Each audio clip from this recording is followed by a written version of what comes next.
Good morning. Thrilled you're here. Glad it's a beautiful. If you don't know who I am, Rita Hickman, body, mind, and I help women who feel stuck in narcissistic or toxic relationships. I help them get their mojo back, get their head back, their heart back, their body back, their energy back.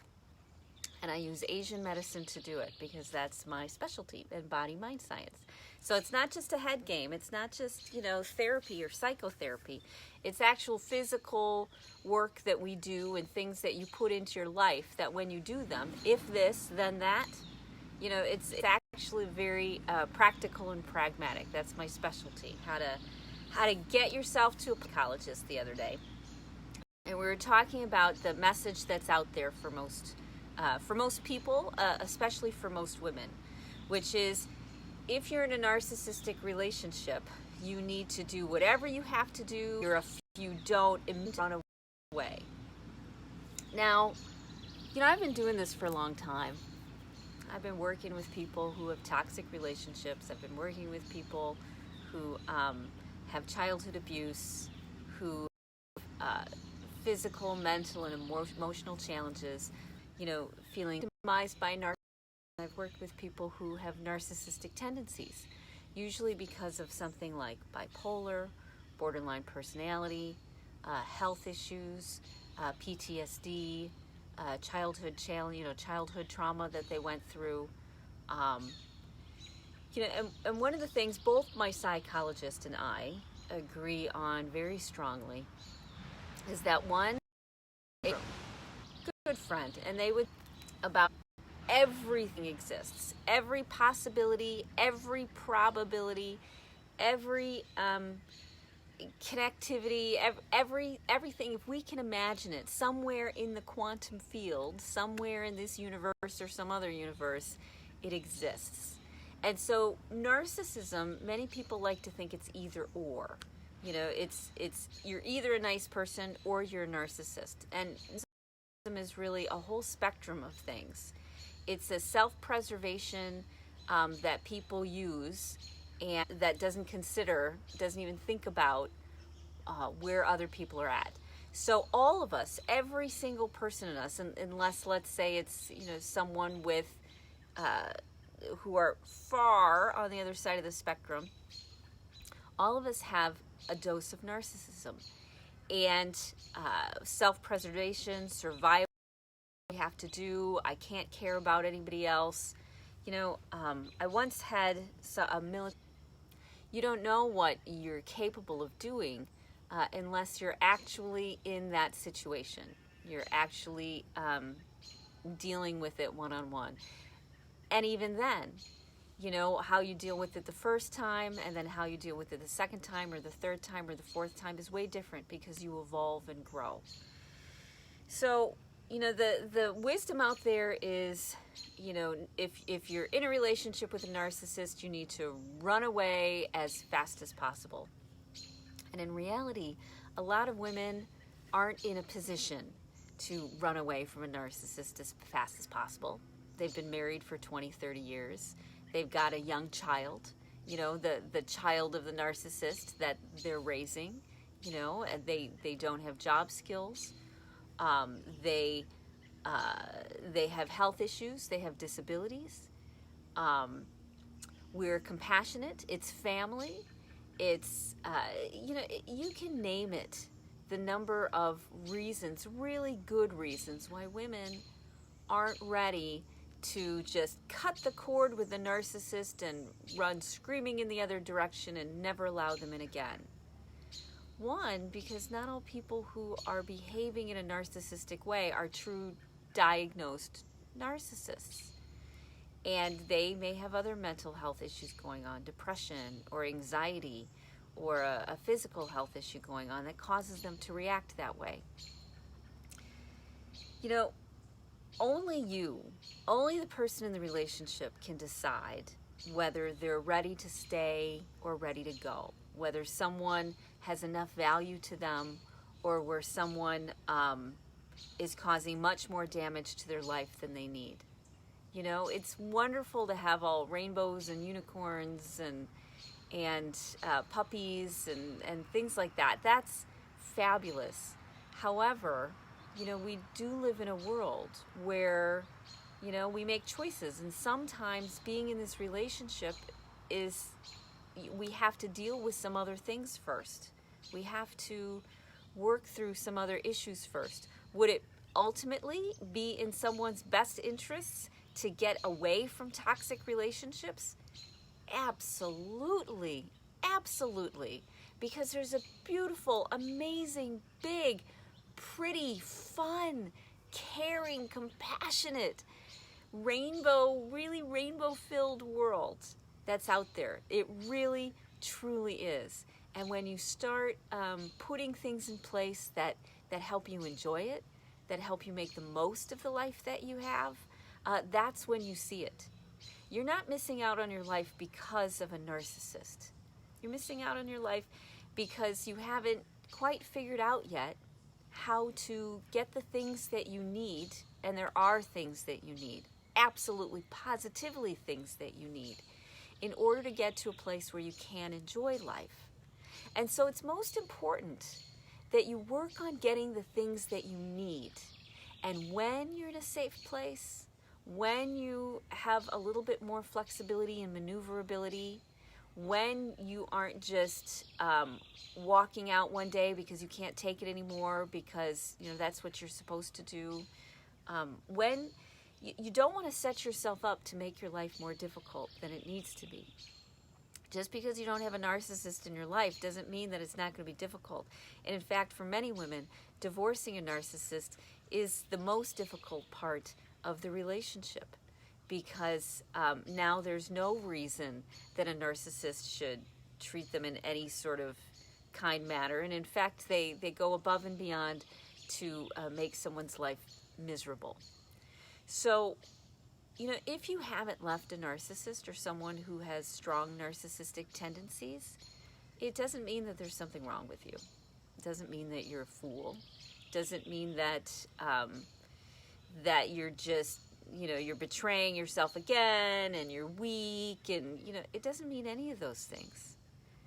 This is a lot more complex. It's a lot more complex world than they make on. People give the simple answer of, just walk away as soon as you see it. Now, that's actually kind of good advice if you can catch it as soon as you see it. But many of them date them. Many of them are born to them. How many of you have narcissists who were parents, who were grandparents, And how many of us, how many of you, aren't ready to leave yet? Don't have the capability, can't even see your way out. So if you haven't left, if you haven't gone and created this magnificent life for yourself without any of these entanglements, if you've just jumped in the car, driven to Canada or Mexico or flown to Hawaii and changed your name, if you haven't done any of those things yet, it's okay. It's okay. Because there are many different reasons why people behave in narcissistic ways. Many different reasons. And some people, it's things that they want to change. They don't like who they are. They don't want to be that way, but they don't think there's any other way. That happens a lot. Maybe that's happening with you too. You don't like how you behave. You don't like how you're feeling. You don't like how you yell at your dog or your daughter or your son or your elderly parent. You might not like that when your narcissistic tendencies come out. One of the things that really got in the way for me was, because of the difficult situation that I'd grown up in, I had this thought in my mind. And the thought was, and it was buried pretty deep, and the thought was, I am never going to do anything that's even vaguely like the people who hurt me. I'm not going to be mean. I'm never going to say an unkind word. I'm always going to be generous. And I tried to do that for a long time. I lived as that perfect person for a long time.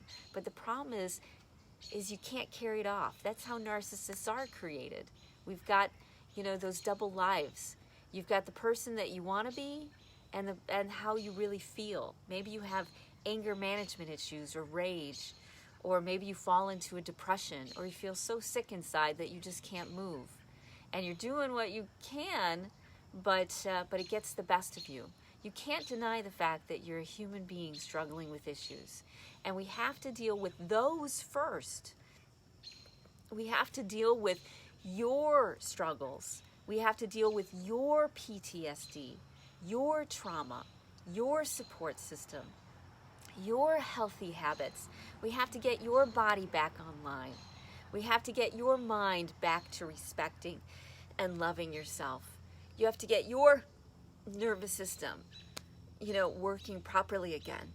When you do that, when you're in a better place, when you're not being so narcissistic yourself, even if you're not expressing it, but you're feeling it, even if you're holding it back with every ounce of fiber that you have, and being the person you're supposed to be, you're still feeling it. And if you get a couple more, bricks on that load, you're going to snap. You have to start working on you, on the things that make you happy, that will put you in a good place. And only then are you ready. Are you ready? Does your mind clear? Do opportunities arrive? Does the path open up? So if you feel stuck, and maybe you've done tons of I've done tons of counseling already. I've done tons of counseling. I've been in therapy since I was 12. I've been on Prozac since I was 10. All sorts of things. All this stuff comes up. It's not about therapy. It's not about understanding, although that's an important part of it. It's not about only understanding how you got there. It's about also getting what you need, and also looking at all the different factors that keep you from getting what you need. So if you aren't ready to walk out the door with your stuff and move to Zimbabwe, that's okay.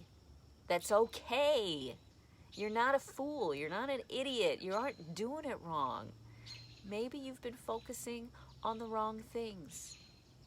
Because when you start to focus on you, when you start to focus on feeling good, on finding joy, on I have 5 pillars that we like to get in place. 5 pillars which are directly related to the 5 elements of Asian medicine, directly. And they talk about the outer world, and we talk about the inner world, and we talk where to start. And I teach you and you learn what you need to do to get those 5 pillars, which are actually at least 10 things, because they're the inner and the outer, the masculine and the feminine. When you get some of those things figured out and cleaned up, and it's a lot of fun. Oh my God, healing can be a lot of fun if you do it right. It doesn't have to be trauma and awfulness and, I have an appointment, I don't want to talk about this, and I'm still here. That's not what it's about. It's about finding joy in life and getting yourself to a place where you can enjoy joy, where you can enjoy your life. And when you move more towards that, when you've got that scaffolding in place, as my psychologist likes to say, when you've got the scaffolding in place, then you're able to make wise, good moves. But until you have that scaffolding, you can't do it. And yeah, I see a psychologist every week. I love her. She's one of my greatest support systems, and that's one of the pillars, to get a support system of healthy, functional, kind people, even if you have to pay them, even if they're in the industry and in the business, even if that's the way you have to do, if you have to get a coach, if you have to, get a mentor, if you have to join a program, whatever it is. Sometimes that's the only place to find the healthiest people, because they can be in short supply. Let me tell you, they can be in short supply. So that's okay. It's about starting to have and create a support system so that you have the confidence to move forward. Because if you don't have those things in place, life becomes very hard. And then suddenly the narcissist is overreacting, and they're taking it out on you, and they're sending court orders. I mean, it gets all sort of crazy. It's crazy. Happy, wonderful place. And when you do, when you can think clearly, then you can look around and look at the people in your life and say, okay, are they worth having in my life or not? You get to decide from a place of power, not from a place of fear and protection. And until you get more to that place of power in yourself, unless it's violent, and domestic violence is definitely a wall for me. If it's domestic violence, if there's danger to children, things like that. That's a deal breaker. So keep that in mind. But look at it and say to yourself, all right, is this relationship worth it to me? Yes or no? Do they have enough value to me that I'm willing to help them through their issues? Do they have enough possibility and positivity that they might be able to work through it? Do they even recognize that they're struggling? You know, you take all those factors into place. And then it's a gamble. You take the risk. You're like, okay, do I take the risk and see if this works out, or do I take these other options and see how they work out? You have to get to the point where you don't feel trapped anymore. And when that happens, it means you won't make the same mistakes. And it means you'll do this movement, you'll change, you'll shift as gracefully and as gently and wonderfully as possible. Just like one of the cool women in my narcissism group, you know, who she reached out to her family, and her family showed up and helped her move out. I mean, how beautiful. And you have to get to that place where you have those connections and that inner health and the physical health and stuff like that first, okay? So if you haven't left yet, don't feel bad. Don't be mad at yourself. You know, it's part of a journey, part of a process. And as long as you keep working it, you're going to get there. Now, if you feel stuck, there's a narcissist book that I've partnered with. Lots of great information on what narcissism is.